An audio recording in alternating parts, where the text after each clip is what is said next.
Hello, hello, hello, and welcome to Birdie's Art Prompt number 2. This time we are drawing our favorite quote. So there's 3 things that you really need to think about before you select a quote. You need to think about the meaning and connection, the layout, and the font. So first of all, I had to think about which quote I wanted. So I considered 2 different quotes. One by Jon Acuff, which was "Don't compare your beginning to someone else's middle," which of course is one of my favorite quotes. But the other quote that I was considering was a Bob Ross quote, which was, "We don't make mistakes, we make happy accidents." So I went with the Bob Ross quote just because it's so much more fun in terms of the design. So when I was thinking about that, I was thinking, well, Bob Ross has a nice big afro, and that is what I was really basing my concept and connecting that meaning to that afro. So I started off by drawing the design on a little thumbnail sketch, and at first I was trying to figure out where that afro took place, and so I ended up really including the afro, including some of the words inside of the afro. Then I started to play around with some of the fonts, and I was thinking I really want some of the words, especially like mistakes and accident, to be in a different font than the rest of it. When I started to lay it out on my actual paper, which ended up being a watercolor paper so that I could paint it later, I had to figure out where the center was, because I don't like to have one side of my paper be full of words and the other side not be. So what I did is I actually I figured out how many letters was in each line, and then I found the center of each line. So if I had 9 letters, then I would be putting it on that 5th letter would be in the very center of the paper. So I actually drew this out from the middle on to try and help me with that centering, because it is a problem that I already know that I have, so that sort of helps me out. The other thing I wanted to do was really, I was thinking about including Bob Ross's eyes in the bottom half of this image, but as I was going about it, it ended up looking a little creepy, and I didn't want to make Bob Ross looking creepy. So instead, I decided to change that so that the fro is the only thing that you see. And then I ended up adding a signature of Bob Ross in the bottom. And so hopefully people can still tell that it's an afro, but I felt like if I can really push that feeling, that I could still be successful. That did mean that I had to recenter my letters and push those down. However, when you're thinking about the layout, you want it to be easily read, and you want to be able to catch people's attention. So I didn't want my letters to be small.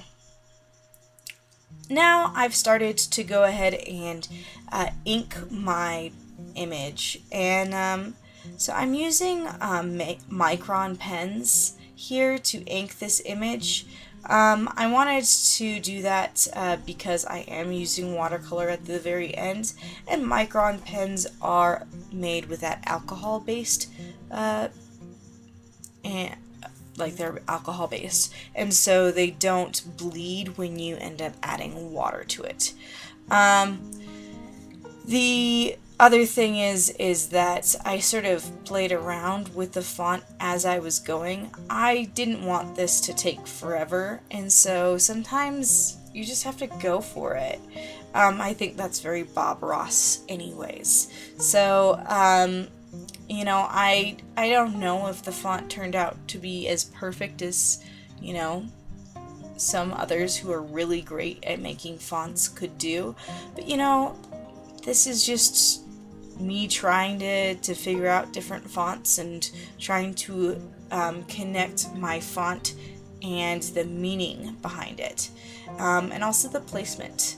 So I wanted the happy little to look curly Q like the fro, so I made it curlicue. And then I decided, since I was using watercolor and I really wanted to include a palette knife since that is how Bob Ross normally paints, I decided to go about it using a liquid frisket, which is just a masking agent for watercolors. It basically, once it's dried, it will peel off really easily, but it will leave whatever's underneath it white.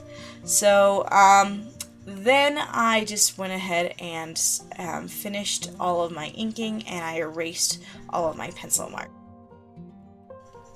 So, as you can tell, I did forget to turn on my camera for the first half of this watercoloring. And actually, I'm not using watercolor. I'm using this stuff called Gouache, which is a more opaque watercolor. This set was actually relatively cheap. And it's pretty fun because you can layer it and it gets relatively thick. So when I'm doing the afro, and you can see I'm making all these little like corkscrew curls all over the place, you can see that it's a little thicker colors. So that's kind of a little more fun, and you know, you can play around with gouache in a different way. So I would recommend, whenever you are doing watercolor, to always use a thicker paper to somehow get your paper to stay down if you're painting the entire thing. So either be painting it in little sections and then letting it dry, or holding it down with tape. I decided to just let the first part dry and then go back in with my afro a little bit later. So then I had to add in some background, and of course I had to add in some happy trees because that's totally Bob Ross. They're not intended to take away from the quote, since that's the most important part of this image.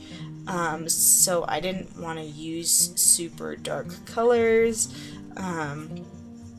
and anything like that, but I did use a smaller brush. You can see when I end up letting my watercolors sort of seep into the fro, I just actually take a little bit of a paper towel and dab at those parts of the watercolor that are sort of seeping. So once I feel like I've got the background set, I decided that I wanted to make the letters a little bit more bold by outlining them in color, and I decided to go with blue just because I didn't really want it to stick out really crazy. I didn't want to do like a complementary color or anything that would super contrast. So I felt like going with just a darker blue would end up making it stand out well enough. Whenever you're making these sorts of decisions, just, you know, think about what will make it easier for your viewer, as well as if the meaning is still what you intended. Now, the thing that's challenging is always to come up with your ideas. That's the hardest part. But hopefully you are inspired by this piece. So let me know if you have any questions. Thanks so much for watching. Toodles!